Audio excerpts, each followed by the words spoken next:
Audio book वाङ्मय 66 युग निर्माण योजना दर्शन स्वरूप व कार्यक्रम चैप्टर 6 पार्ट 65 गौ संरक्षण हमारी एक महती आवश्यकता।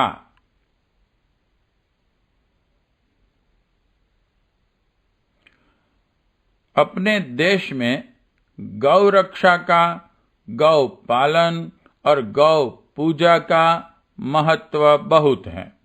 भगवान कृष्ण ने अपनी अभिरुचि इस दिशा में सबसे अधिक प्रदर्शित करके सर्वसाधारण का ध्यान इस ओर आकर्षित किया था कि उन्हें गौ का महत्व और उपयोग भली प्रकार समझना चाहिए और इस संदर्भ में व्यवहारतः कुछ करते रहना चाहिए। मानवीय स्वास्थ्य सुरक्षा के लिए पौष्टिक आहार की आवश्यकता है। इसमें गौ दुग्ध अग्रणी है।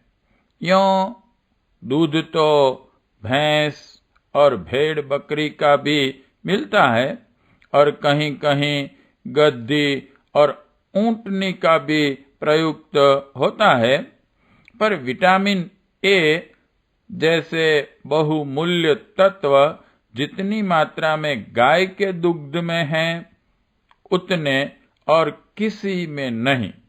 देखने में भैंस या भेड़ का दूध चिकना गाढ़ा निकलता है, पर गुणों में गोरस से उसकी कोई तुलना नहीं।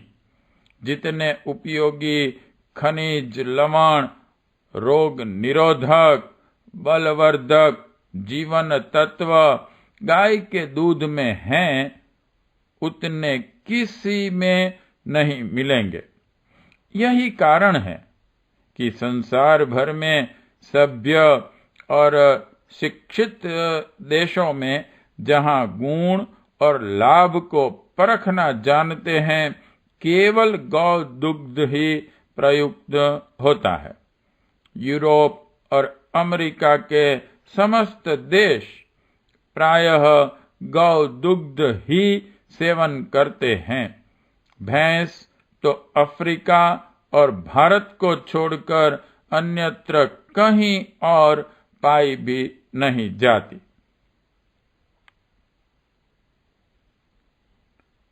आयुर्वेद शास्त्र में भी गौ दुग्ध का ही प्रतिपादन है।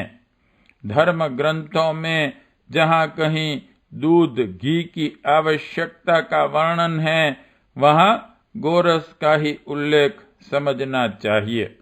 दूरदर्शी ऋषियों को लौकिक दृष्टि से गोरस की शारीरिक उपयोगिता विदित ही थी।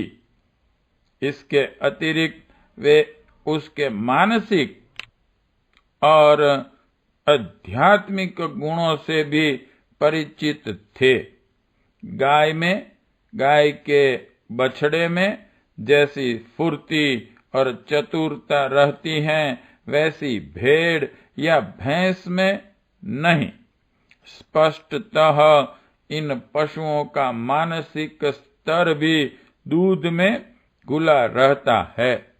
भैंस का दूध पीने से उसी जैसा आलस्य, प्रमाद एवं बुद्धूपन बढ़ता है।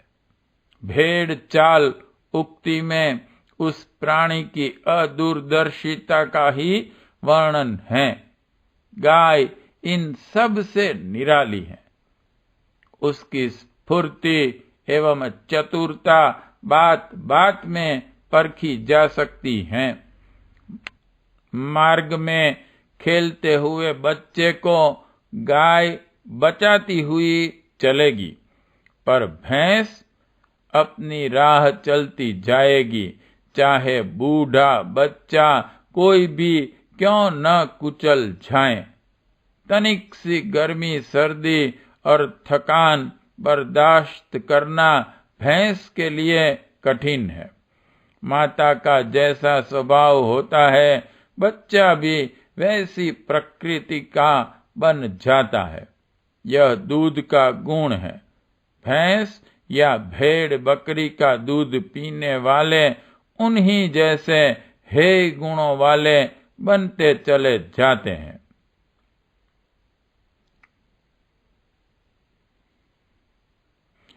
गाय की सबसे बड़ी विशेषता इसमें पाई जाने वाली आध्यात्मिक विशेषता है। हर पदार्थ एवं प्राणी में कुछ अति सूक्ष्म एवं रहस्यमय गुण होते हैं। सतोगुण, रजोगुण और तमोगुण की मात्राएं सब में पाई जाती हैं। जिस प्रकृति के पदार्थों और प्राणियों से हम संपर्क रखते हैं, हमारी अंतः स्थिति भी उसी प्रकार ढलने लगती है। हंस पालकर बढ़ता हुआ सतोगुण और कौवा पालकर बढ़ता हुआ तमोगुण कभी भी अनुभव किया जा सकता है। भेड़ बकरी और भैंस को तमोगुण प्रधान माना गया है। गाय में सतोगुण की भारी मात्रा विद्यमान है। अपने बच्चे के प्रति गाय की ममता प्रसिद्ध है। वह अपने पालन करने वाले तथा उस परिवार को भी बहुत प्यार करती है। जंगलों में शेर बाघ का सामना होने पर अपने ग्वाले को चारों ओर से घेरकर गाय झुंड बना लेती है और अपनी जान पर खेलकर अपने रक्षक को बचाने का त्याग, बलिदान एवं कृतज्ञता, आत्मीयता का आदर्श भरा उदाहरण प्रस्तुत करती हैं। ऐसी आध्यात्मिक विशेषता और किसी प्राणी में नहीं पाई जाती। इस स्तर के उच्च सद्गुण उन लोगों में भी बढ़ते हैं जो उसका दूध पीते हैं। बैल की परिश्रमशीलता और सहिष्णुता प्रख्यात है। यह विशेषताएं गौ दुग्ध का उपयोग करने वाले में भी बढ़ती हैं। गौरस एक सर्वांगपूर्ण परिपुष्ट आहार है। उसमें मानसिक स्फूर्ति एवं आध्यात्मिक सतोगुणी तत्वों का बाहुल्य रहता है। इसलिए मनीषियों तथा शास्त्रकारों ने गाय का वर्चस्व स्वीकार करते हुए उसे पूज्य, संरक्षणीय, सेवा के योग्य माना है। गाय की ब्राह्मण से तुलना की है और उसे अवध्य यानी कि न मारे जाने योग्य घोषित किया गया है। गोपाष्टमी और गोवर्धन पूजा दो त्योहार ही गौरक्षा की और जनसाधारण का ध्यान स्थिर रखने के लिए बनाए गए हैं। चौके में पहली रोटी गाय के लिए निकालने की परंपरा भी इसीलिए है कि गाय को एक कौटुंबिक प्राणी समझते रहा जाए। राजा दिलीप जैसे ऐतिहासिक महापुरुष की गौ भक्ति प्रसिद्ध है, जिसके कारण उन्होंने सुसंतति प्राप्त की। आज भी वह तथ्य ज्यों का त्यों है। गाय के संपर्क में रहने वाले, गोरस पीने वाले पति पत्नी निसंदेह सुयोग और स्वस्थ संतान पैदा कर सकते हैं। उनका पुरुषत्व सांड की तरह सुस्थिर बना रहता है। पुराणों में गौ भक्ति और गौ सेवा के लिए बहुत कुछ कर सकने वाले सत्पुरुषों के अगणित उदाहरण विद्यमान हैं। उस समय शिक्षा की गुरुकुल प्रणाली थी। हर छात्र को आश्रम की गौएं चरानी पड़ती थी और आहार में गोरस की समूची मात्रा मिलती थी। उस समय छात्रों की प्रतिभा, परिपुष्टता एवं सज्जनता की अभिवृद्धि के महत्वपूर्ण लाभ मिलते थे। उनमें गौ संपर्क भी एक बहुत बड़ा कारण था। भारत कृषि प्रधान देश है। यहाँ जुताई, सिंचाई और गुड़ाई, मड़ाई इनटू ब्रैकेट अन्न को पौधों से अलग करना ब्रैकेट कंप्लीट के लिए बैल की अनिवार्य आवश्यकता है। गाय का गोबर अपने ढंग की अति उर्वरक खाद है। अपने देश की कृषि गोवंश पर निर्भर है। रासायनिक खाद अचार चटनी की तरह है। उससे धरती की भूख नहीं बुझ सकती। वह तो गोबर से ही संभव है।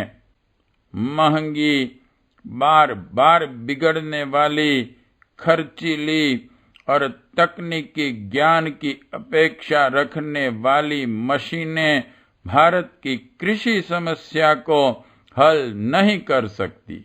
अनेक कारणों से यहाँ तो बैल ही सफल होगा। अन्न और दूध हम गौ वंश की कृपा से ही प्राप्त कर सकते हैं। इसीलिए उसका संरक्षण सब प्रकार से उपयुक्त है। गोबर से लीपने पर तो रोग कीटाणुओं से भी मुक्ति मिलती है। गौमूत्र असाध्य रोगों में भी रामबाण औषधि का काम करता है। उसकी गंध से विषैले रोग कृमि अनायास ही मरते हैं और स्वास्थ्य रक्षा की एक सहज व्यवस्था बनती रहती है। आवश्यक है कि हम गौ रक्षा पर ध्यान दें और अपनी शारीरिक, मानसिक, आध्यात्मिक, आर्थिक एवं धार्मिक स्थिति को परिपुष्ट बनाने के लिए इस दिशा में ठोस कदम उठाएं।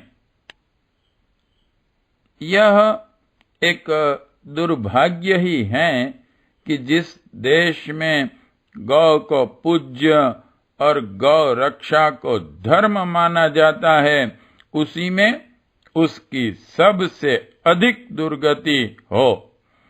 गौ नस्ल बुरी तरह खराब हो चुकी हैं।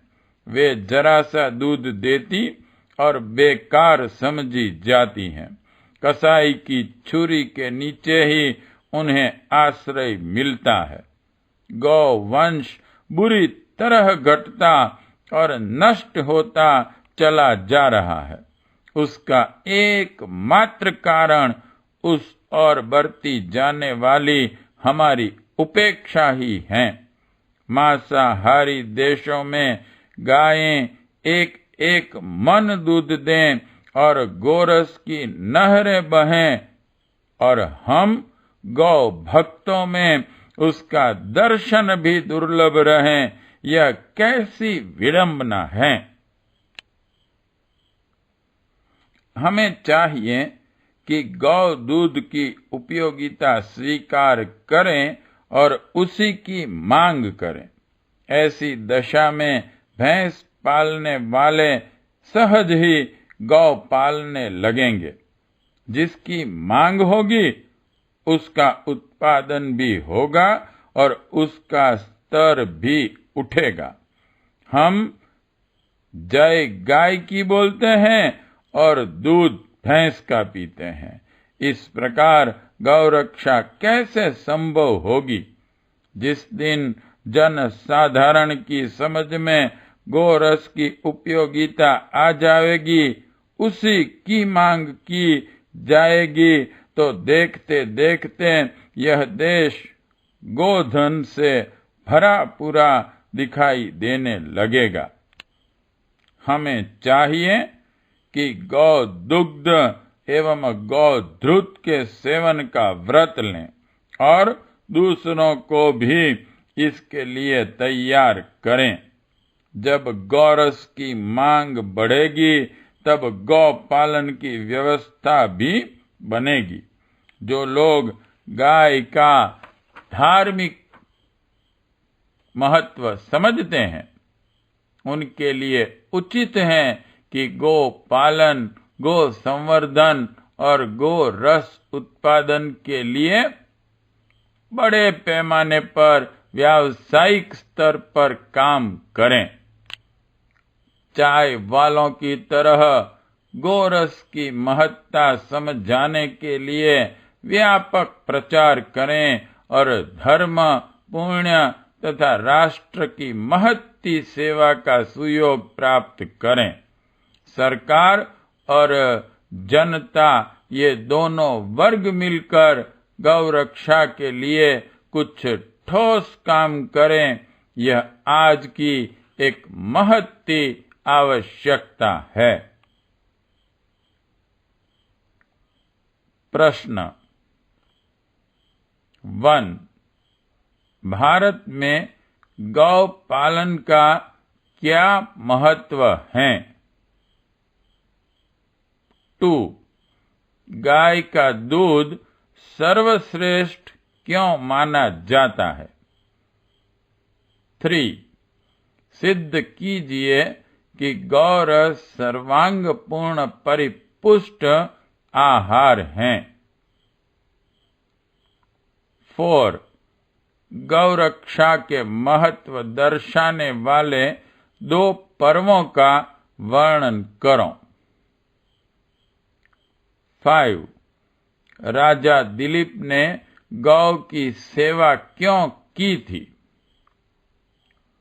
6.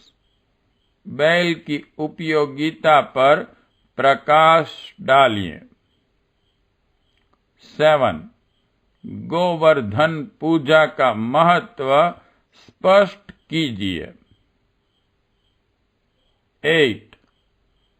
गोवंश नष्ट होने के कारण बताएं। 9. गौ पालन के लाभों पर प्रकाश डालिए। 10. गौ दुग्ध और गौ धृत के सेवन का व्रत क्यों लेना चाहिए?